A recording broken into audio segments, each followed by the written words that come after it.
I'm not going to sit here and dissect this man's career. I have done that before. But it is interesting to look at what Punk has done and what he represents, who he is, and who he maybe doesn't want to be. And this is something that I went into in my article. If we take Punk's exit from WWE at the 2014 Royal Rumble, I really feel like he started a anti-WWE wrestling fan movement. And he probably really started that when he did the pipe bomb years prior to that. But his leaving, his going on Colt's podcast and explaining everything, I think really gave voice to a lot of longtime fans like me that were just feeling increasingly frustrated with WWE. But at the same time, his exit came with the Daniel Bryan WrestleMania. So we had that WrestleMania. And then NXT started getting like really good. And then New Japan grew in popularity among English speaking fans.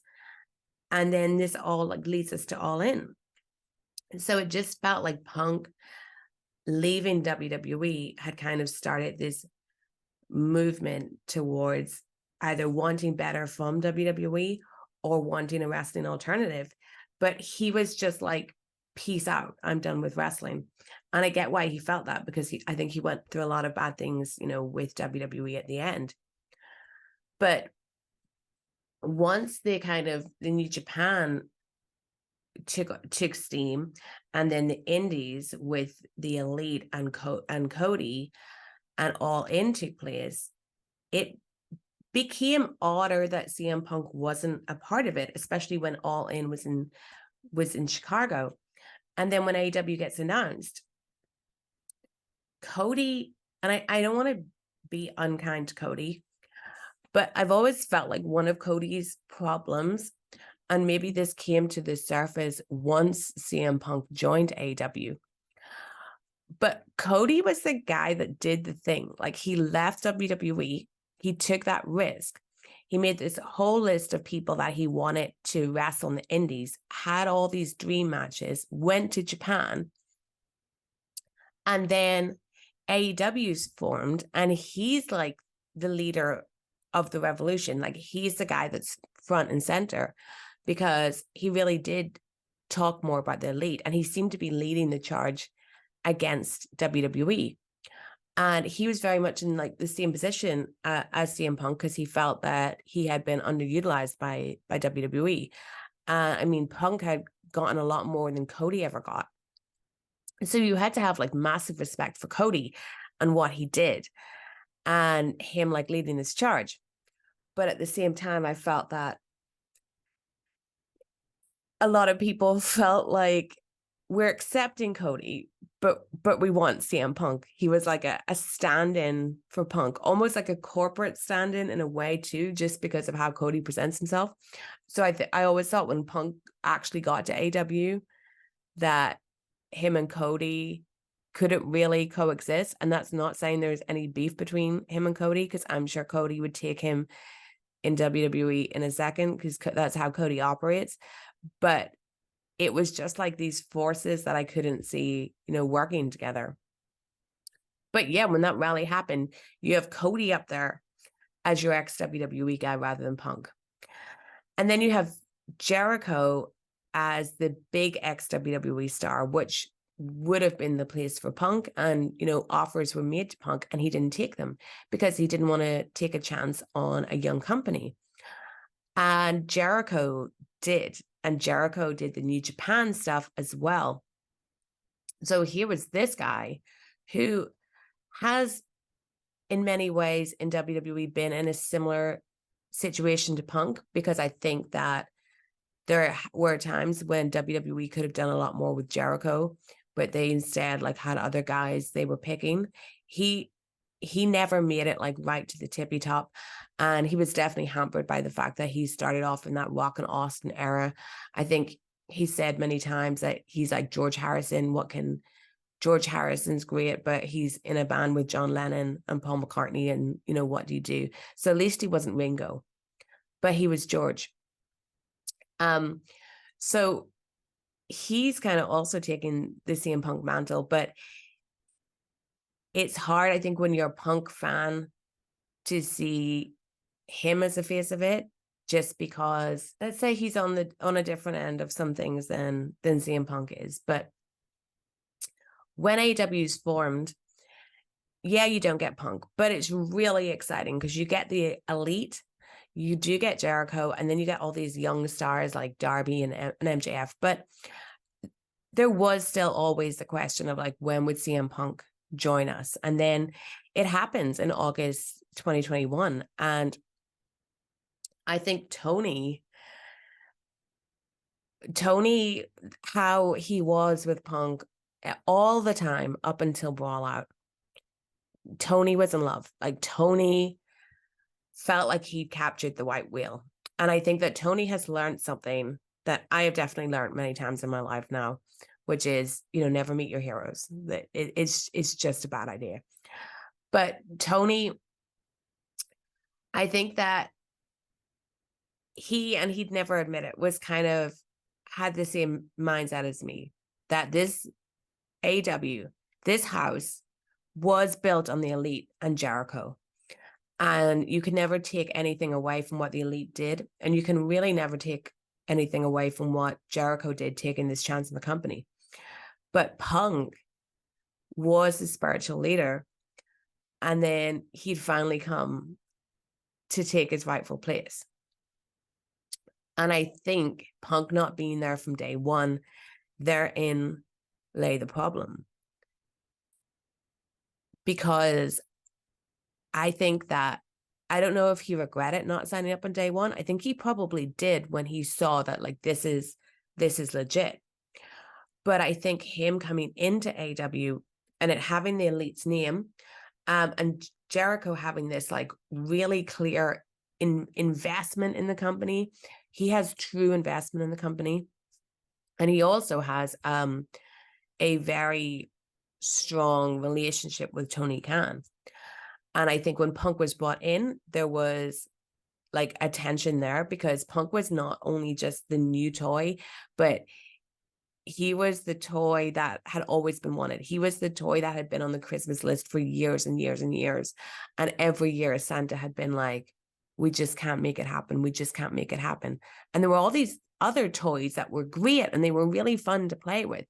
But you still just wanted that one, that there was just that one that you really, really wanted. And you knew the day that you got it, it would blow everything else out of the water. And I think that the way I put it in my article was, without Punk helping to build the house, did he always feel more like a guest of honor than a part of its foundation? And I really think he did. And I think that when Brawl Out happened, he made the, like, we're trying to run a business here comment, which led to like a lot of conspiracy theories. Now, we can tell from Punk's firing that he had more than just a wrestler contract. I would say that he had some kind of dummy title that he was given in order to allow him to have perks that wrestlers didn't get. But I would say that he also worked in an advisory role to Tony Khan. Whether or not that was put down on paper, I don't know. But he definitely had something in there that allowed him to get perks that wrestlers don't. And he's not the only one that gets that, other than the EVPs, I would say. So, but I think when he came in and he realized like what the Elite had established and what Jericho had established, he maybe found it not that easy to make himself the actual top guy, no matter how much Tony treated him like he was the top guy backstage, or how he was presented as the top guy on TV. I think there was a lot of loyalty backstage to people that had been there from day one that he just couldn't break through. And that's just like my little analysis of Punk's feelings towards AEW all before Brawl Out. And then Brawl Out happens, and I think that really ties into what I was saying, because he was really mad that Adam Page wasn't showing him the respect that he deserved. And I think that that was the frustration of coming in and probably thinking that you would be the man there, but all this stuff had been really established, and he was walking into a house he didn't help create and a whole new world when it came to wrestling. And not everyone there was ready to like raise up CM Punk as the be all and end all of everything. As far as his time in AEW goes, on screen, it was first class for me. I loved the feud with Darby when he came in. I loved his stuff with Eddie Kingston. His feud with MJF is still my favorite in the company's history. And I think just the memory of that feud probably puts me off what MJF is doing right now with Adam Cole, because I believed in everything with the MJF Punk feud. I remember their great segment they had in Daly's Place where like MJF like hung Punk. I remember I think it was the first promo they did together with Thanksgiving Dynamite in Chicago. I was there in the front row. Amazing. I was there for their dog collar match in Revolution. Incredible. I loved that feud so much. When it comes to his feud with Adam Page, it was definitely lesser than the feud with MJF. But there's like a whole problem with the run of Adam Page that I think I'll make some sort of video about. But to me, like the Adam Page story was so integral to AEW and those early years of AEW. And looking back on it, it's like looking at a different company, but I was so invested in Page winning the title. I was there when he won the title. And then his reign just kind of felt flat. It felt like he was a total afterthought. And at Double or Nothing in Las Vegas, when Punk won the title, before we knew he was injured, I was with Benno.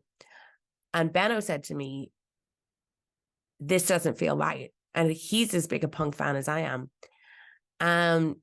And he just looked at me and was like, this doesn't feel right, because the story of Adam Page, him getting to the title, all of that, and then he ends up being beaten by this ex-WWE guy that's been in here for under a year. And it really didn't feel right. Like seeing CM Punk win the AEW World title was amazing. Did I want him to be champion and think he should be champion? Yes. But I don't think it was executed well. And I don't think it was executed well in a way that benefited the company or Adam Page. But then, of course, he gets injured. He's out. Then he had just like the most bizarre return ever when he ran in on Dynamite. I think it was during Jericho versus Moxley. He runs in at the end. And then he does the promo where he calls out Page at the beginning, and we find out that was, not on the script. And then he turns his attention to Moxley. Then they had this match. And then Punk is beaten really quickly. And then we have no main event for the pay-per-view. And then we have that Dynamite in Chicago where at the end of it, they set the match for the pay-per-view. But it was all just completely bizarre, and not a good build at all, in my opinion. And then Brawlout happens. Everything falls apart. There's like 9 months of just speculation about Punk because Tony won't say anything concrete. He doesn't say much. He does that hilarious Instagram story, tweet and delete, which is still funny. Never forget. Then Punk comes back and we find out he's getting his own show, Collision. Always a bad idea, in my opinion, just separating these wrestlers that don't like each other into different shows was just not good. But it really showed how desperate Tony was to bring Punk back. And then, we find out the EVPs, the Elite, won't speak to him. And to me, that's just a colossal failing on Tony's part. He should have compelled these guys to speak to him. They are EVPs. And there's been reports that a meeting was arranged that the Elite backed out of. There's been reports now, I think from Meltzer and The Observer, that the Young Bucks were very like, give him 6 months, and if he behaves, we'll sit down with him. But really, whoever was at fault for the Brawlout incident, if the EVPs had the best interest of the company, in mind, they would have spoken to CM Punk no matter what. People have been in way worse situations than this silly brawl out scuffle, and sat down and talked to each other. There have been opposing world leaders that have fought wars that will get into a room, but the elite were not able to be compelled to get into a room with CM Punk. That's just not good business. But with everything that happened and with what Punk did, it was all bad, but it doesn't mean like it doesn't hurt. He's such a polarizing figure, and he is so hard to love sometimes. Like, he's really hard to support. And when I say support him, I'm not there like saying he should fight Jack Perry of all people or lunge at Tony Khan. He absolutely shouldn't. But I'm saying that I support him as a wrestler and as a creative mind. He can be such a dick sometimes. And I think when he left WWE, I totally understood why he did it. But this is all so hard to understand. Part of me thinks he was trying to get fired. And it makes me so sad because I feel like he had everything handed to him in AEW. Yes, I've gone through that. He wasn't there from the start. He could have been. But he had creative freedom. He got his own show in the end. And like, he still can make it work. But he did give us so many, many, many great moments, great matches.